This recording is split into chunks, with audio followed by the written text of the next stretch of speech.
선배에 나오신 여러분들을 축복합니다. 하나님의 은혜가 충만하시길 원하고, 특별히 하나님께서 여러분들에게 각 사람에게 말씀하시는 음성이 들려지는 귀한 은혜 시간 되시기를 주님의 이름으로 축원합니다. 5월 한 달 동안 우리는 우리의 자녀와 가정을 축복하고 또한 우리 부모님과 선생님들께 감사하는 시간을 갖고 있습니다. 오늘은 우리의 다음 세대들 중에서 특별히 우리의 청년들을 축복하기를 원합니다. 사실 5월 셋째 주는 우리 교단 총회가 정한 청년주일입니다. 청년들을 향한 관심과 사랑이 그 어느 때보다 많이 필요할 때이지요. 왜냐하면 이들이 우리 교회를 이끌어갈 다음 세대들이기 때문입니다.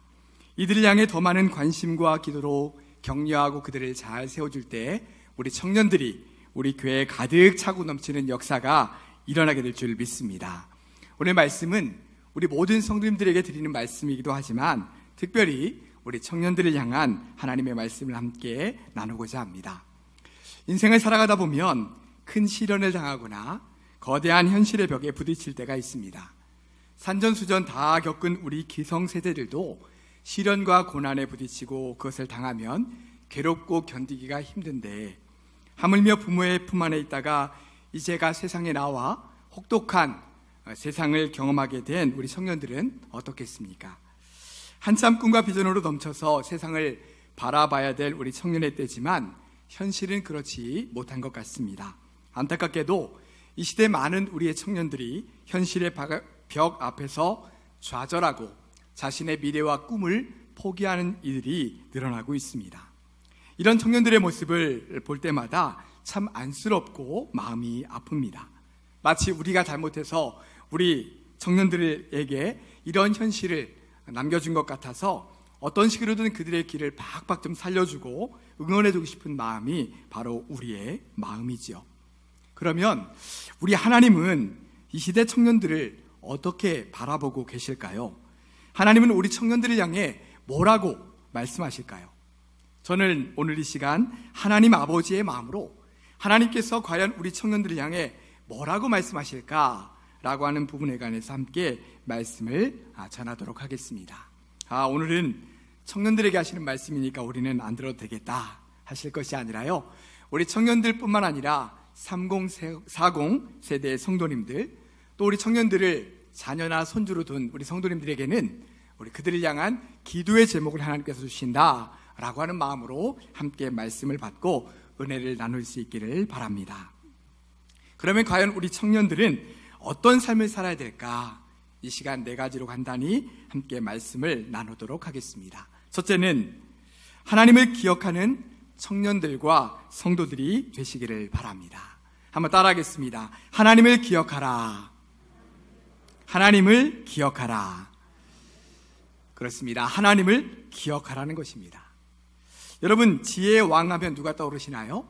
솔로몬이 떠오르죠. 솔로몬은 가장 지혜로운 왕으로 우리에게 잘 알려져 있습니다. 뿐만 아니라 그는 이 세상 그 누구보다도 세상의 부귀영화를 가장 많이 누렸던 사람입니다. 이처럼 모든 사람들이 부러워할 만한 지혜를 가지고 있고 세상의 모든 부귀영화를 다 누려본 이 솔로몬이 청년들을 향해서 아주 중요한 말을 남기고 있습니다. 우리 전도서 12장 1절 말씀을 다 함께 읽도록 하겠습니다. 너는 청년의 때에 너의 창조주를 기억하라. 곧 곤고한 날이 이르기 전에 나는 아무 낙이 없다고 할 해들이 가깝기 전에. 아멘. 자, 지금 솔로몬이 뭐라고 말하고 있습니까? 너는 청년의 때에 너의 창조주를 기억하라. 이렇게 말씀하고 있습니다. 창조주 하나님을 기억하라는 것입니다. 왜 솔로몬 왕은 청년들에게 이런 말을 할까요? 사실 이제 막 사회로 뛰어든 청년들에게 세상은 한없는 기회의 장이기도 하지만 또 한편으로는 황량하고 막막한 그런 곳이기도 합니다. 어디로 어떻게 가야 될지 그들에게는 참 막막한 것이 바로 이 세상이라는 것이죠. 대학에 들어가기만 하면 다 되는 것 같지만 다음 단계인 취업을 위해서 그들이 또 열심히 공부하고 마음을 졸이면서 뛰어다녀야 합니다. 또 대학을 졸업하고 직장에 들어가면 다 되는가? 그것도 아니죠. 치열한 전쟁 속에 더 그 가운데서 살아남아야 합니다.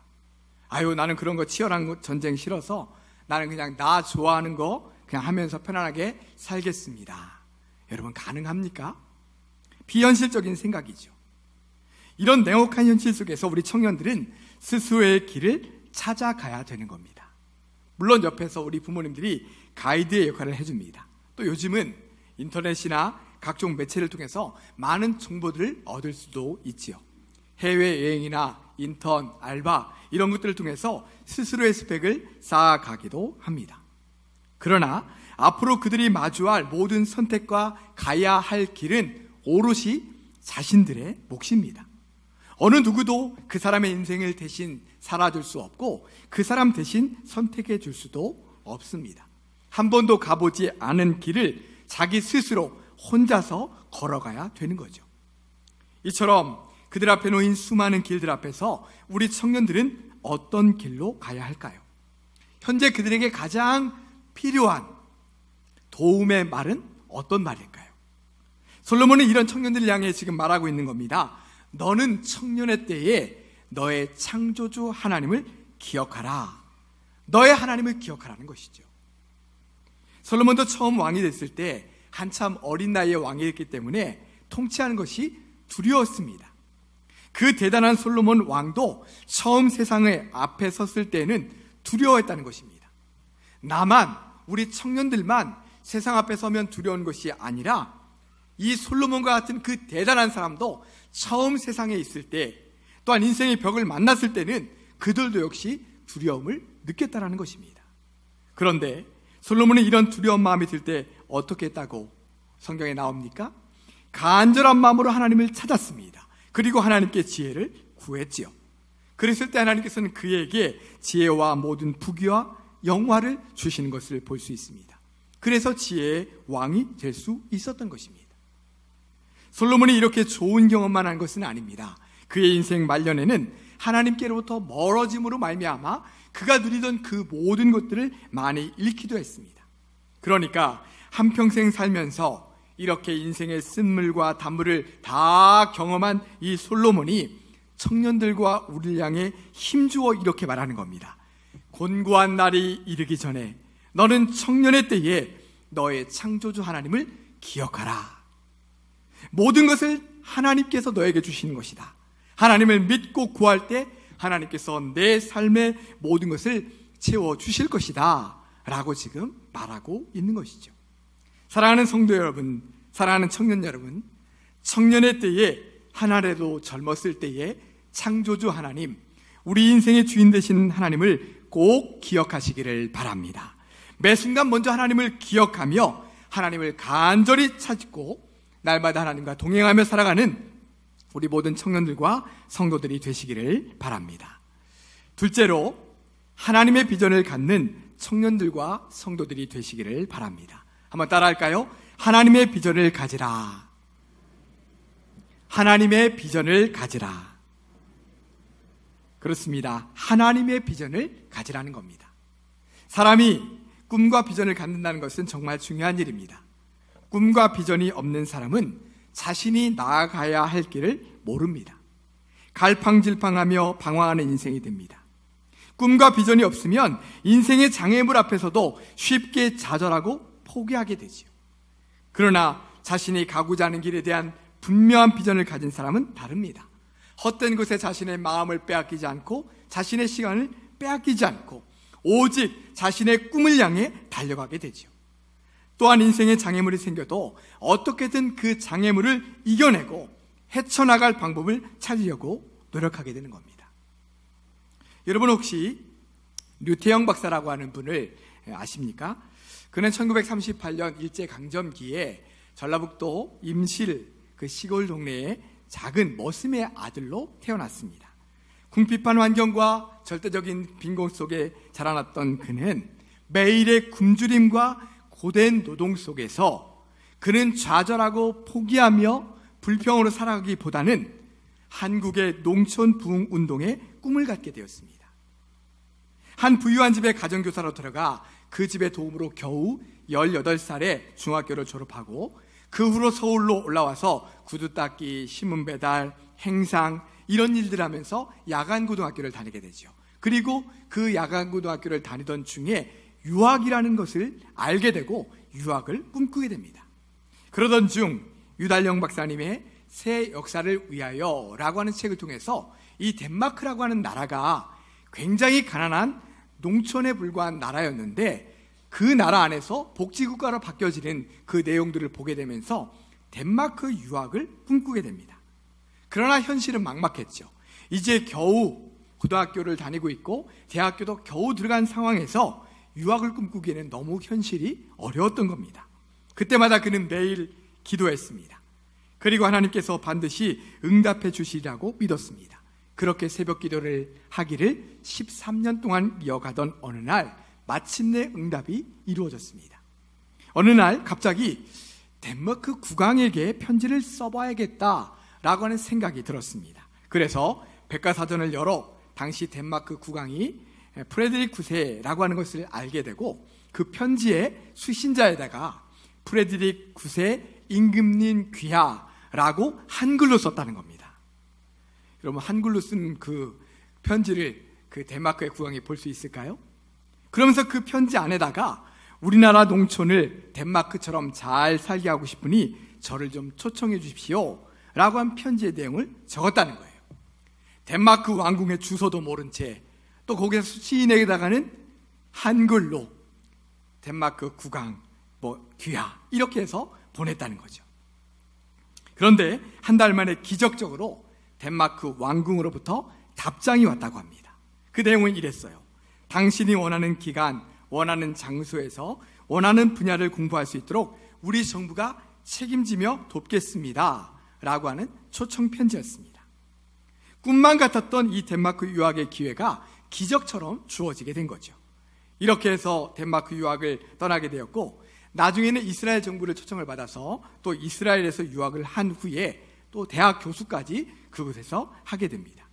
그 후에 한국에 돌아와 우리나라 상황에 맞는 농촌 개발 모델을 연구했고 이렇게 해서 생겨난 것이 바로 새마을 운동이었다고 합니다. 이렇게 유태영 박사는 어렸을 때부터 꿈꿔왔던 그것, 자신의 현실은 그것을 이루긴 너무 어려웠지만 기도하면서 꿈꾸며 나아갔을 때에 한국의 농촌 부흥운동의 꿈을 이룰 수 있게 되었던 것이죠. 분명한 꿈과 비전을 가진 사람은 아무리 어려운 현실을 만나도 자신의 현실을 비관적으로 보거나 좌절하거나 포기하지 않고 그것을 오히려 자신의 꿈을 이루기 위한 동기부여로 삼습니다. 지금 내 현실이 비록 어렵지만 나는 반드시 그 꿈을 이루고야 말 거야 라고 하는 것을 가지고 열심히 자신의 꿈을 향해 달려갈 수 있게 되는 것이죠. 그런데 우리 믿음의 청년들은 또 우리 믿음의 성도들은 여기서 한 단계 더 나아가야 합니다. 그것은 꿈을 갖되 하나님께서 주시는 꿈과 비전을 가져야 된다는 것입니다. 성경에 나오는 인물 중에 꿈하면 떠오르는 사람은 바로 요셉이죠. 요셉은 어렸을 때 두 번의 꿈을 꿉니다. 한 번은 11 형들의 곡식단이 자신의 곡식단에게 절하는 꿈을 꾸고요. 또 한 분은 해와 달과 11별이 자신에게 절하는 그런 꿈을 꾸게 됩니다. 이 꿈들은 요셉 자신이 꾼 것이 아니라 하나님께서 요셉을 통해서 이루시고자 하는 비전을 그에게 꿈으로 보여주신 것이죠. 요셉을 통해 그의 아버지와 가족들을 구원하고 더 나아가 이스라엘 민족 전체를 구원하시기 위한 비전을 그에게 주신 것입니다. 아마 요셉도 처음 그 꿈을 꿨을 때는 이 꿈의 의미를 정확하게 몰랐을 겁니다. 그러나 요셉은 그 꿈을 소중하게 간직했습니다. 그리고 하나님께서 자신과 함께 하시며 자신의 길을 인도해 주신다는 사실을 믿었습니다. 그래서 유혹을 당해도 하나님 앞에서 흔들림 없이 걸어갔습니다. 또한 형들에게 팔려 애굽의 종으로 전락했을 때나 억울하게 깊은 감옥 속에 갇혔을 때에도 좌절하거나 포기하지 않았습니다. 하나님께서 주신 꿈과 비전을 강하게 붙들었기 때문이죠. 그리고 마침내 하나님께서 자신에게 주셨던 꿈과 비전이 이루어졌을 때 그는 자신의 입술로 하나님께서 이 모든 것을 이루셨습니다 라고 고백했습니다. 그는 하나님께서 자신에게 주신 꿈과 비전을 온전하게 따라가며 성취했던 진실한 믿음의 사람이었던 것입니다. 우리 자신도 얼마든지 꿈을 가질 수 있습니다. 꿈꿀 수 있죠. 그러나 우리가 꾸는 꿈은 불완전합니다.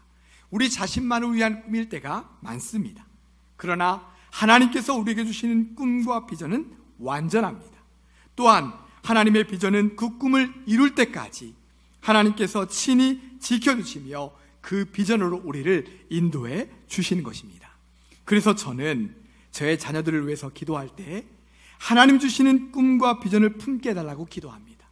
하나님께서 분명히 뜻이 있으셔서 이 땅에 우리 자녀들을 보내셨을 텐데, 하나님, 제 뜻이 아니라 우리 자녀들 스스로의 계획과 또한 꿈이 아니라 하나님의 꿈과 비전을 그들에게 주시고 그것을 이루어 주시옵소서. 저는 그렇게 기도하고 있습니다. 사랑하는 청년 여러분, 그리고 사랑하는 성도 여러분, 꿈과 비전을 갖되 하나님께서 우리에게 주신 꿈과 비전을 품고 그 비전을 이루기 위해 열심히 달려가는 복된 인생이 되시기를 바랍니다. 셋째로, 하나님을 선택하는 청년들과 성도들이 되시기를 바랍니다. 한번 따라하겠습니다. 하나님을 선택하라. 하나님을 선택하라. 그렇습니다. 하나님을 선택하라는 것입니다.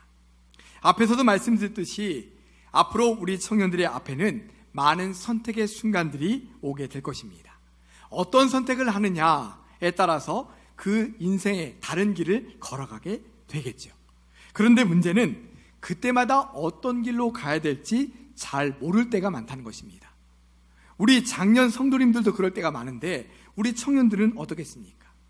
그럴 때 우리는 어떻게 하라고요? 조금 전에 뭐라고 말씀드렸습니까? 하나님을 선택해야 된다는 것입니다. 하나님을 선택하라.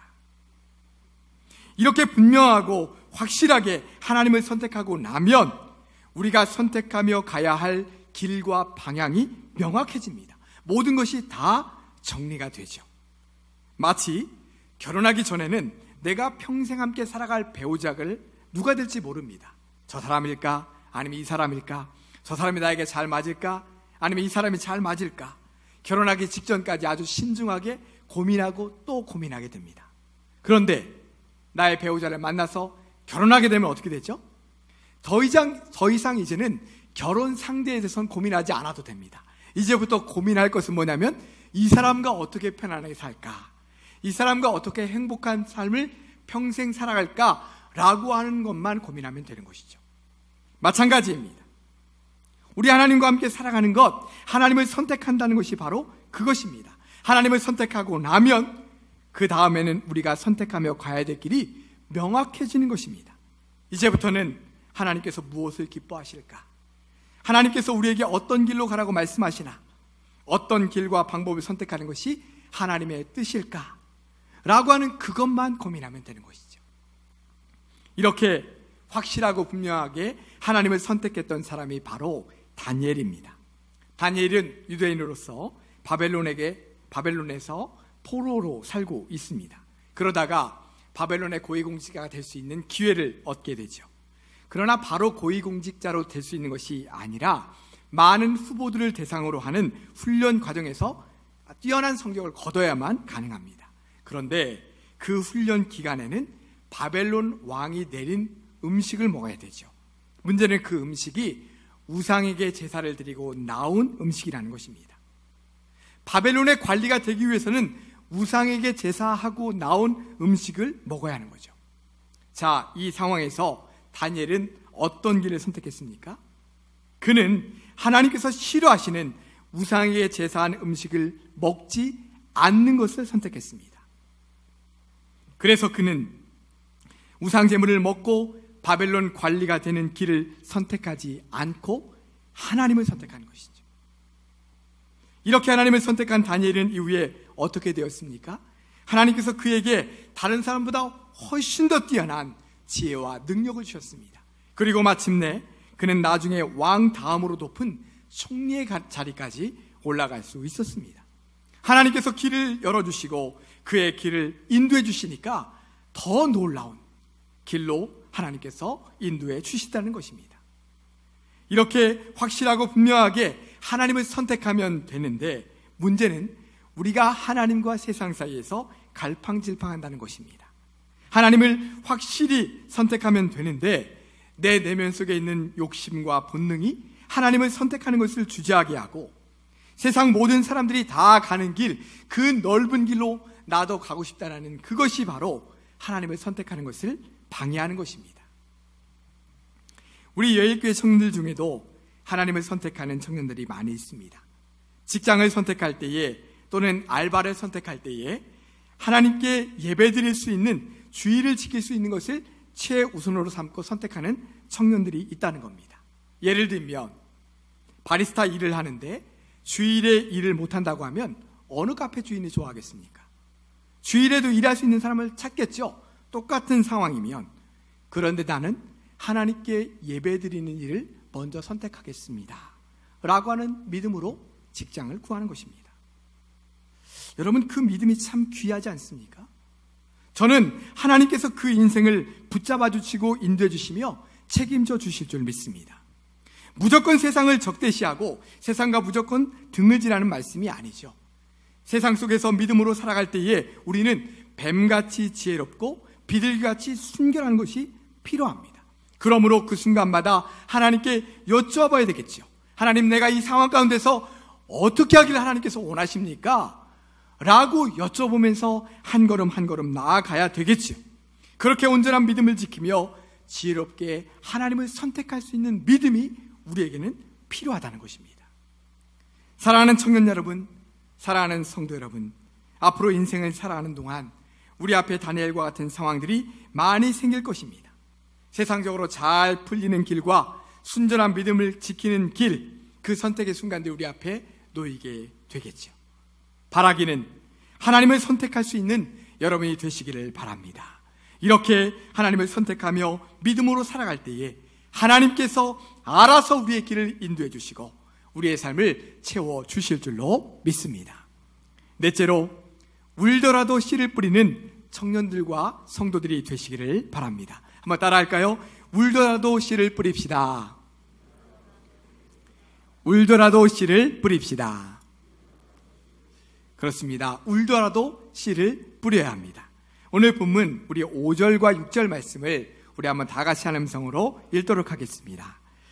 눈물을 흘리며 씨를 뿌리는 자는 기쁨으로 거두리로다. 울며 씨를 뿌리러 나가는 자는 반드시 기쁨으로 그 곡식단을 가지고 돌아오리로다. 아멘.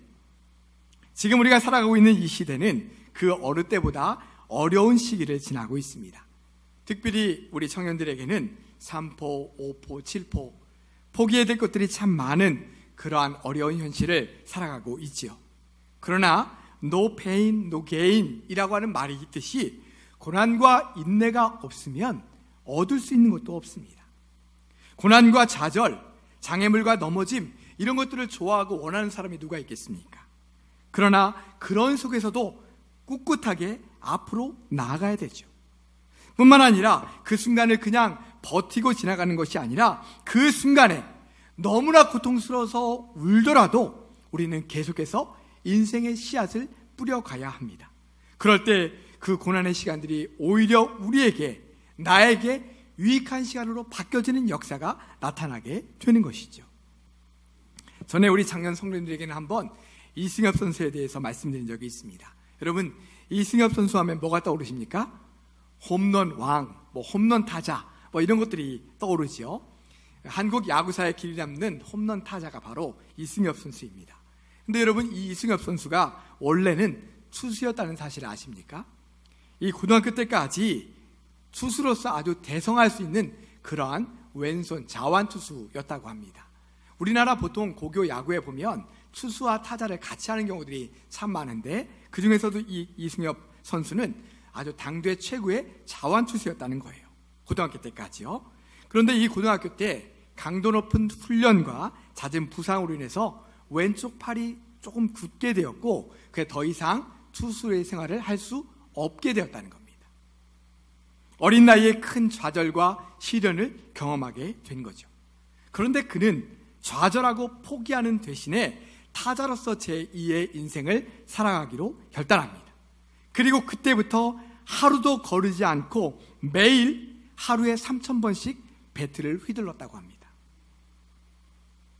큰 시련을 당했지만 그런 속에서도 포기하지 않고 계속해서 연습이라고 하는 씨를 뿌렸던 거죠. 그래서 마침내 홈런 타자 이승엽이 될 수 있었던 겁니다. 혹시나 우리 청년들 중에, 우리 성도들 중에 왜 나에게만 이런 시련과 고난이 찾아오나 라는 생각이 드시는 분이 있습니까? 그렇지 않습니다. 우리 주변에는 큰 시련과 고난 가운데 있는 사람들이, 청년들이 얼마나 많은지 모릅니다. 제가 알고 있는 사람들 중에도 20대 후반에 잠자다가 뇌에 산소가 공급되지 않아 손과 발 온몸이 마비되어 10년 동안 꼼짝없이 누워있는 청년을 알고 있습니다. 또 부모에게 버려져서 고아원에서 자랐는데 이제 20살이 되어서 세상에 떠밀려 나와보니까 세상의 차가운 시선과 차별 때문에 괴로워하고 힘들어하고 있는, 그럼에도 불구하고 힘겹게 살아가고 있는 청년들도 있습니다. 우리보다 훨씬 더 혹독한 시련 속에서도 꿋꿋이 이겨나가고 있는 청년들이 우리 주변에 많다는 것입니다. 그들은 자신의 상황이나 현실만 탓하고 있는 것이 아니라 때로는 너무나 괴로워 울면서도 계속해서 씨를 뿌리고 있는 것이죠. 그리고 때가 되면 그들 자신의 인생의 결실을 하나씩 맺어가고 있는 것입니다. 사랑하는 청년 여러분, 그리고 사랑하는 성도 여러분, 지금 혹시 고난의 긴 터널을 지나가고 계십니까? 그 고난의 긴 터널 속에 괴롭고 고통스러울 때마다 먼저 하나님을 기억하시고 하나님을 선택할 수 있기를 바랍니다. 그럴 때 지금의 이 긴 터널이 우리를 고통스럽게만 하는 것이 아니라 오히려 우리를 더 단단하게 만들어 줄 것입니다. 하나님을 더 깊이 의지하게 하고 하나님을 만나는 데까지 우리를 인도해 줄 것입니다. 뿐만 아니라 울면서 뿌린 씨앗들이 열매 맺는 그날이 분명히 우리에게 오게 될 것입니다. 말씀을 정리하겠습니다. 어려운 이 시대 속에 살아가는 우리 청년들에게 하나님께서 4가지를 말씀하십니다. 먼저 하나님을 기억하라고 말씀하십니다. 또한 하나님의 비전을 가지라고 말씀하십니다. 하나님을 선택하라고 말씀하십니다.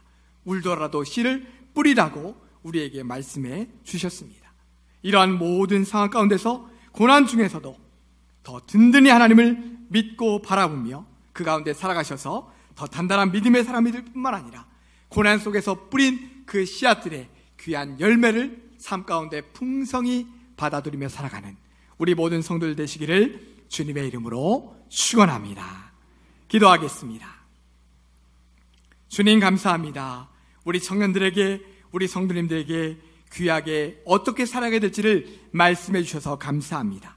하나님을 기억하라고 말씀하셨습니다.